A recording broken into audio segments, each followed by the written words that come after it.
Cutting your sales cycle in half sounds pretty impossible, right? But that's exactly what Sandler Trading did with HubSpot. They used Breeze, HubSpot's AI tools, to tailor every customer interaction without losing their personal touch. And the results were pretty incredible. Click-through rates jumped 25%, qualified leads quadrupled, and people spent 3 times longer on their landing pages. You can go to HubSpot.com to see how Breeze can help your business grow.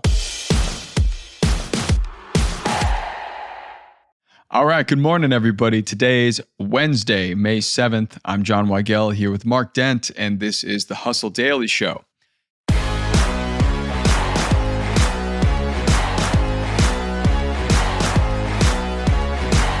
DoorDash's food delivery dominance tour is upon us. The app just made official its intent to acquire Deliveroo and SevenRooms to no doubt bolster its already inflated food empire. So how will these billion-dollar acquisitions push DoorDash forward? And can the competition even keep up with them? We'll get to that, but first, let's give you the hits and headlines in business and tech.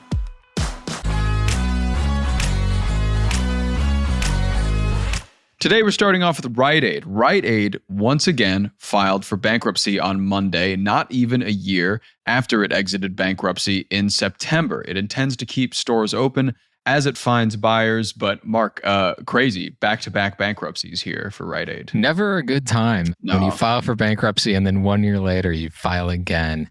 I can't imagine a worse business to be in right now than drugstores. Yeah. You know, Walgreens has had huge issues, was purchased by Sycamore Partners earlier this year. CVS, I think, is doing better, but it is still, far from healthy. People don't want to go in there and have to, have everything protected by glass whenever you want to buy a toothbrush or whatever it might be. Yeah, not a good time right now for drugstores. Yeah, not a very good time. Rite Aid was able to kind of clinch $2 billion for this run of operational times during its current bankruptcy. Not sure if anybody's going to scoop up Rite Aid or maybe PE will take it. Yeah, I'm not sure where it's going to go, but it's definitely falling in line with a bunch of other physical businesses more on the restaurant side too that just aren't really hitting like they used to. No, they aren't. And next, not everyone is bending backwards for tariffs, especially not Barbie herself. Mattel's CEO stated that the company's toy production would not be making its way to the United States. Instead, Barbies and Ken dolls are going to cost a lot more money for the consumer at home in the US. Mattel sources just under 40% of their products from China. They're looking to close that gap a little more in the future, but it seems, Mark, that they will still be getting their toys from China going forward. Yeah, I mean, Mattel's CEO was very straightforward in this CNBC interview in saying that toy manufacturing by Mattel is not going to happen, certainly in the US anytime soon. It just comes down to, these tariffs are going to be very expensive. Over 100% obviously on China if that ends up staying, 10% right now everywhere else across the world. We'll see what happens, of course. But it's not just like Mattel that would have to make an investment. A lot of other players along the supply chain would all have to make the decision to want to manufacture toys in the US. So I don't see how you could expect any sort of company that you see its brand name there in the store. It just seems so unlikely that at this point they would decide that manufacturing in America would make sense for them. Yeah, totally. And, we've seen a lot of companies, car companies, chip companies, kind of move their stuff back to the US or start building factories in the US. But for toys, it's kind of a whole different story because toys are way cheaper to make than any of these other items. So to keep them in China, it seems actually like an okay move. A lot of their products, as the CEO said, are still going to be under $20 going forward, but I'm sure we'll see prices rise soon enough for the high-end stuff. And, as I think we talked about here last week, that comment from the Trump administration of, get used to having $2 instead of 30 for Christmas. And I mentioned it then, but it just does continue to boggle my mind. If you look at toy prices, over the last few decades, they have gone the opposite of inflation. There is so much room for toys to get more expensive, I think, without people really caring all that much. Yeah, true, especially as the holidays come up later this year. It might even be favorable for parents because they can use it as an excuse so they won't have to buy as many toys and have to pick up as many toys. Right. Now, it just got you one toy instead of the 5 you wanted because this one cost $100. Yeah. From over there, we go to Instacart. Instacart launched Fizz, a over 21 drinks and snacks delivery app that wants to help you plan your next big gathering. The app lets hosts invite guests to their carts for item selection and bill splitting before scheduling a delivery. So they're looking to get in on the party market is Instacart. And going from there, we go to Uber. Uber is taking a huge bite of a delivery company in Turkey. For $700 million in cash, Uber is now the owner of an 85% stake in Trendyol Go. The deal, subject to regulatory approval, is expected to close the second half of this year. In 2024, Trendyol Go delivered more than 200 million orders in Turkey. So Uber looking to bolster their presence in Turkey.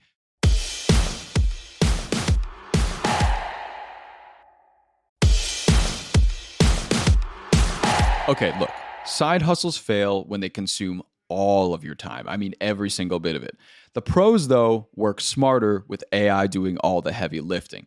To help you out, we just dropped the Side Hustle Accelerator database. You can search your exact problem for your side hustle, grab the perfect prompt, and get results. If you're struggling with marketing, content, and customer service, it's all solved in just seconds. This isn't just another tool, guys. It's your unfair advantage in a spreadsheet. So stop asking AI the wrong questions and start scaling with what actually works. You can get it for free in the link in our show notes. And you can stop right now, actually. Why don't you take a look down at those show notes and tap the link? You don't want to sleep on this. And that's kind of very in theme with what we're talking about on our main story today. Uber obviously working with Uber Eats primarily and will extend their dominance overseas. DoorDash is also looking to extend their dominance overseas and here in the US. So Mark, what's the update with DoorDash? Well, news just broke yesterday that DoorDash is set to acquire SevenRooms, which is a New York-based type of reservation software platform for restaurants, and that DoorDash is also going to acquire Deliveroo, which is a British food delivery service and also operates in a handful of other countries. These are big purchases, over $1 billion for SevenRooms and nearly $4 billion for Deliveroo. Yeah, DoorDash doing a lot of spending right now. It seems like they're in a pretty good position to do so, though. So what's their business been like recently, and how did they kind of achieve the capital for these huge investments? Yeah, I mean, as we know just from that Uber news as well, this is an arms race right now. Oh, yeah. Uber Eats and DoorDash are both trying to really scale up globally and obviously increase their share here in the US. DoorDash has had pretty good revenues. First quarter, it was up around 21% year over year. You know, if you look at its market share, it's really high. Some of these statistics I find kind of unreliable when people are comparing the delivery services, but most statistics indicate that DoorDash is the market leader, and it has a majority, frankly, of all orders from apps, with Uber Eats being second, and Grubhub, which was once the leader just several years ago, is now behind both of those companies. Yeah, by any account, DoorDash has quite a stellar lead over its competition, which is super impressive. And their revenue has kind of suggested that they're in a very good place as well, considering these potential acquisitions, because this year, for example, DoorDash reported almost $200 million in net income for the first quarter, compared to last year where they actually lost $23 million in the first quarter. So that is a huge profit margin year over year, just from quarter to quarter. And in that way, I feel like DoorDash is kind of gaining on everybody else and kind of moving quick through the international market. Now with Deliveroo and now with SevenRooms, they really have this great opportunity to blow up the business globally, whereas beforehand, they was mostly concentrated in US operations. Yeah, I think, you're right. Globally with Deliveroo. And I think that this acquisition of SevenRooms, which, like I mentioned, is more of a software for restaurants with dealing with reservations and things like that, it potentially gives DoorDash the chance to diversify, to have more of a foothold within the food industry. Right. I think that clearly this acquisition shows that it might be going that direction. All that said, there's still so much more room for it to grow delivery-wise, even in the United States. And again, I never trust statistics that much with online food delivery, but roughly half of U.S. consumers, according to the National Restaurant Association, describe ordering delivery as an essential part of their lifestyle. And that number is even higher among Gen Z and millennials, of course. And then if you look at how people order that food, in the US, about half use third-party apps, like DoorDash. So that means there's still another 50% or so of people who don't. Yeah. And so there is a lot of room left still to fill in the US. And of course, those numbers are lower in other countries. And now that DoorDash is trying to expand more, I'm sure you'll see that get higher. Yeah, and Deliveroo serves places like France, Italy, Qatar, Singapore, and the United Arab Emirates. So they really have a large footprint already, and that could expand even further. And kind of talking about your point about SevenRooms too, I feel like SevenRooms could pose a great possibility for DoorDash to not just be a delivery service anymore. Similarly to like OpenTable, they could control the dining experience as well and kind of give you maybe even rewards points for dining at a certain place, or, also getting delivery from the same restaurant that you dined at last week and ordering the same items and keeping tabs on your preferences. So, I mean, there's really a lot of integrations that could happen here with DoorDash in the future. And you got to wonder to what extent they'll be using a lot of data-driven AI to make decisions in the future with these new restaurant integrations. Gonna guess it will be a lot. Yeah. And if they are able to vertically integrate, if you will, then I think DoorDash puts itself in a really good position, because then they can like sort of get the best of both worlds, which is that delivery has become extremely popular. But I also think that the sort of doomsday scenario that people had for restaurants, especially after the pandemic, hasn't quite come to fruition. Tens of thousands, of course, closed as a result of the pandemic, but people still want to go out. If you look at ghost kitchens, which were supposed to be huge, they've really fizzled. And so I think that DoorDash, by sort of getting into a different part of this whole sort of food industry, is a really smart move.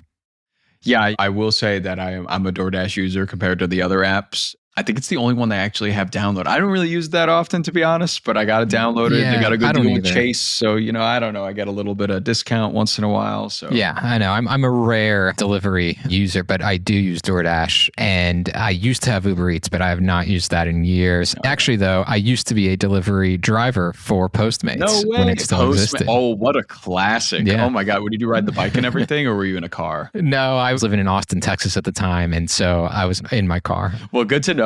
But unfortunately, I can't look you up on Postmates anymore to get us some donuts after this. Yeah, dang it.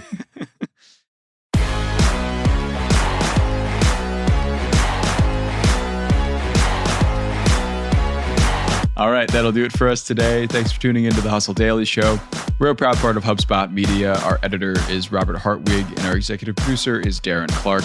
We got a ton more tech and business coverage in our newsletter. If you're not subscribed, go sign up at thehustle.co/email and follow us on Instagram at The Hustle Daily. We will see you again tomorrow.